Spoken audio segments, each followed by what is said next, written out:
আমি নবীর হায়াতে জিন্দেগির ৬৩টা বছর উম্মতের মায়ায় কাটিয়ে দিয়েছি। আমি উম্মতের কাছে কিছুই চাই না। কেমন করেন? আমার নবী বলেন, উম্মত শুনে নাও, অন্যান্য নবীদের ইতিহাস একরকম, আমি নবীর ইতিহাস আরেক রকম। কেমন ভাবে? আমি নবী যখন দুনিয়ার মধ্যে আসব, দুনিয়ার মধ্যে আসার ৬ মাস আগে আমার বাবাকে হারিয়েছি, ৬ বছর পরে মাকে হারিয়েছি। আমার সাহারা দেওয়ার মতো কেউ ছিল না। কারবালার স্মরণে যেহেতু, তারই দিকে লক্ষ্য রেখে আমি গুনাহগার একটি আয়াতে কারিমা তেলাওয়াত করেছি। সূরা শুআরা আয়াত নাম্বার ২৩, যে আয়াতে কারিমার মধ্যে আল্লাহ পাক রব্বুল আলামিন আমাদেরকে একটি বিষয় সম্পর্কে জানিয়ে দিচ্ছেন। কথাটা বলার ছিল আসলে রসুলের, কিন্তু আল্লাহ আমার নবীকে এতই মহব্বত করেন যে আল্লাহ আমার রসুলকে এতই বেশি ভালোবাসেন যে আল্লাহ রসুলের কথাটা স্বয়ং আল্লাহ বলে দিচ্ছেন। কিভাবে? আল্লাহ বলেন, বিসমিল্লাহির রহমানির রহিম, কুল লা আসআলুকুম আলাইহি আজরান ইল্লাল মাওয়াদ্দাতা ফিল কুরবা। আমার আল্লাহ বলেন, কুল, ওগো আমার হাবিব, এটা আমরের সিগা, আমরা যেটাকে আদেশ বলি। রসুল, আপনি আপনার উম্মতদেরকে বলে দিন, আপনার উম্মতদেরকে জানিয়ে দিন। কি বিষয় নিয়ে? আপনি নবী তাদের কাছে কিছুই চান না। কিসের বিনিময়ে? যখন আমার নবী বলতেছেন, উম্মত আমি নবীর হায়াতে জিন্দেগির ৬৩টা বছর উম্মতের মায়ায় কাটিয়ে দিয়েছি, আমি উম্মতের কাছে কিছুই চাই না। কেমন করেন? আমার নবী বলেন, উম্মত শুনে নাও, অন্যান্য নবীদের ইতিহাস একরকম, আমি নবীর ইতিহাস আরেক রকম। কেমন ভাবে? আমি নবী যখন দুনিয়ার মধ্যে আসব, দুনিয়ার মধ্যে আসার ৬ মাস আগে আমার বাবাকে হারিয়েছি, ৬ বছর পরে মাকে হারিয়েছি। আমার সাহারা দেওয়ার মতো কেউ ছিল না, শুধুমাত্র দাদা ছিল। দাদাও ২ বছর আমাকে দেখাশোনা করেছেন। ৮টি বছর যখন পূর্ণ হয়েছে, আমার দাদাকেও আমি হারিয়েছি। আমাকে আমার আল্লাহ দয়া করেছেন। শুধু এতটুকু নয়, ৮ বছর বয়সের পর দাদাও চলে গেল, আপনজন সবাই চলে গিয়েছে। শুধু এতটুকু নয়, আমি আমার চাচার দায়িত্বের মধ্যে ছিলাম। চাচাকে ছিলেন হযরতে আবু তালিব, যিনি মাওলা আলীর আব্বাজান, ওনার দায়িত্বের মধ্যে ছিল। পরিবারের অবস্থা ধনী ছিলেন নয়, অত্যন্ত গরিব ছিল। শুধু এতটুকু নয়, রসুলকে খুব মহাব্বত করত। এরপরেও রসুল মেষ চড়াতেন। পরিবারের ওই বিষয়গুলো আঞ্জাম দেওয়ার জন্যে এভাবে আস্তে আস্তে আমার নবীর সময় যখন ৩৫ বছর হয়েছে, কিতাবের মধ্যে আছে এই সময় রসুল ৪০ বছর বয়সের মধ্যে আল্লাহ আদেশ করেছেন নবুয়ত প্রকাশ করার জন্য। তবুও ওই সময়ের আগে গোটা আরবের জমিনের মধ্যে আমার নবীর একটা নাম ছিল আল আমিন। নাম কি ছিল?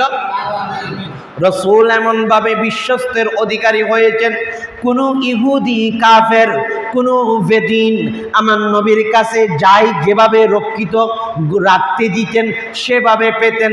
এরপরও এত বিশ্বাস অর্জন করার পর যখন ৪০ বছর বয়সের পর দ্বীনের দাওয়াত দিলেন, দ্বীনের প্রচার করলেন, ইহুদি কাফের নাসারা যারা রয়েছে তারা এমন ভাবে আমার নবীর উপর চড়াও হয়েছে, রসুলকে অনেক রকম কষ্ট দিয়েছে। কেমন ভাবে? ইতিহাস যখন খুলবেন একটু করে দেখবেন, আমার নবী বলতেছেন, উম্মত আমি যখন উহুদের ময়দানের মধ্যে গেলাম, সে উহুদের ময়দানে আমি নবীর উম্মতরা আমার দন্দন মোবারক শাহাদত করে দিয়েছিল। আমি আল্লাহর দরবারে বদদোয়া করি নাই। শুধু এতটুকু নয়, তায়েফের জমিন, যেই জায়গাটা আমার দুধমা হালিমাতুস সাদিয়ার জায়গা ছিল, সেই জায়গার মধ্যে আমি গিয়েছি ইসলাম প্রচারের জন্য।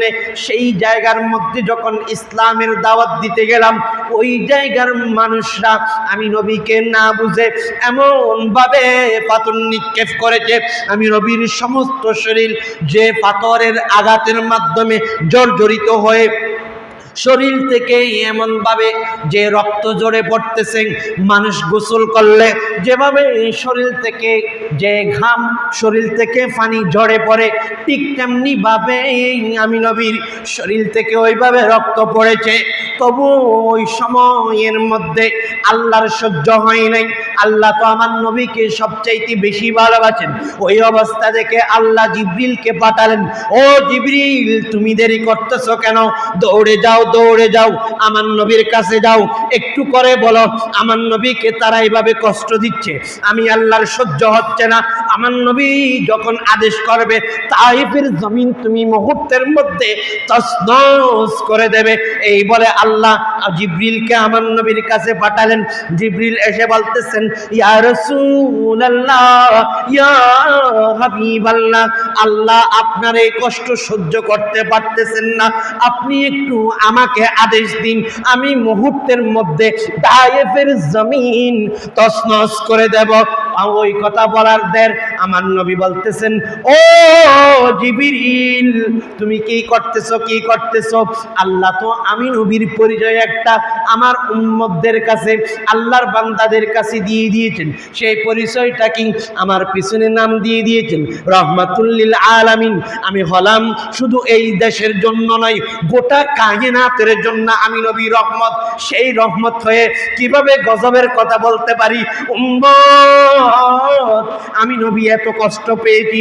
শুধু এতটুকু নয়, আমার নবীকে বাবার মতো সাহারা দিত চাচা আবু তালিব যখন ইন্তেকাল করলেন, ইহুদি কাফেররা আমার নবীর উপর চড়াও হয়েছেন। শুধু এতটুকু নয়, স্ত্রী ছিল হযরতে খাদিজাতুল কুবরা, ইনিও স্বামীকে এমন ভাবে যে আগলিয়ে রাখত। অনেক সময় ইহুদি কাফেররা আমার নবীর উপর অত্যাচার করতে চাইতো, ওনাদের জন্য পারত না। ওনারা দুইজন যখন চলে গেলেন, আমার নবীর উপর অত্যাচারের মাত্রা এমনভাবে বাড়িয়ে দিয়েছেন।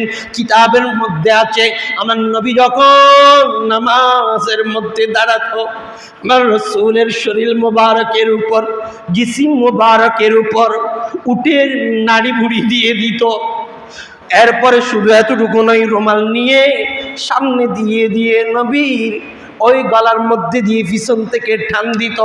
এত কষ্ট দিয়েছে।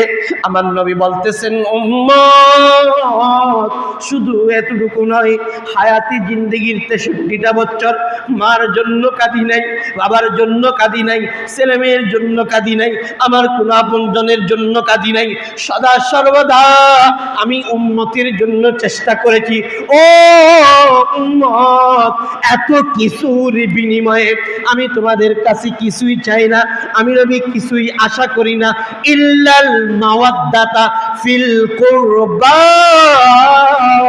আমার নবী বলেন, আমি একটি বিষয় চাই, একটি বিষয় তোমাদের কাছে আশা করতেছি, সেটা হলো আমি নবীর পরিবার, আমি নবীর আহলে বাইত যারা রয়েছে তাদেরকে মহব্বত করা। উচ্চ আওয়াজে বলেন সুবহানাল্লাহ।